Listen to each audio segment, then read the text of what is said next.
Hello everyone, welcome to the life of సిరిచేయి. నా video చూసి రెసిపీ డీటెయిల్స్ అడిగినందుకు చాలా హ్యాపీగా ఉంది. So let's move on to the recipe. Firstly నేను చూపిస్తున్న ఇంగ్రీడియంట్స్ అన్నీ కూడా వాష్ చేసుకోవాలి. అండ్ నేను చూపిస్తున్న టమాటోస్ని కట్ చేసుకుని ప్లేట్లో ప్లేస్ చేసుకోవాలి. Then moving on to the main part of the recipe. Stove on చేసుకుని పాన్ ప్లేస్ చేసుకుని కొంచెం ఆయిల్ యాడ్ చేయాలి. అది హీట్ అవుతున్నప్పుడు నేను చూపిస్తున్న ఇంగ్రీడియంట్స్ అన్నీ యాడ్ చేసుకోవాలి.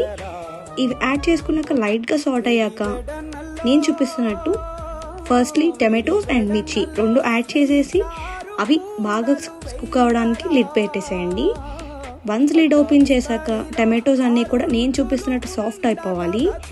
వన్స్ అది సాఫ్ట్ అయ్యాక కొరియాండర్ యాడ్ చేయండి.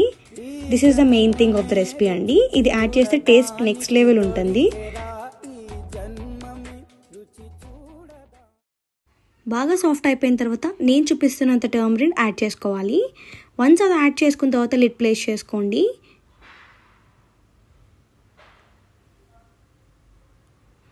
ఇప్పుడు సాల్ట్ అడ్జస్ట్మెంట్ చేసుకుని మీరు సాల్ట్ ఎంత కావాలో అంత యాడ్ చేసుకోండి. సాల్ట్ ఇప్పుడైనా యాడ్ చేసుకోవచ్చు, వన్స్ మిక్సీ జార్లో వేసినప్పుడైనా యాడ్ చేసుకోవచ్చు. That's all completely on our choice. ఇప్పుడు స్టవ్ ఆఫ్ చేసుకుని కూల్ చేసుకుని గ్రైండ్ చేసుకుని సర్వ్ చేసుకుంటే అంతే అండి, మన టేస్టీ అండ్ యమ్మీ టమాటో రోటి పచ్చడి రెడీ అయిపోయింది. ఇది కావాలనుకుంటే టిఫిన్స్లో కూడా బాగుంటుంది అండ్ రైస్లో కూడా బాగుంటుంది. తాలింపు వేసుకుని సర్వ్ చేసుకోవచ్చు, లేదంటే డైరెక్ట్గా కూడా రైస్తో ఎంజాయ్ చేయొచ్చు.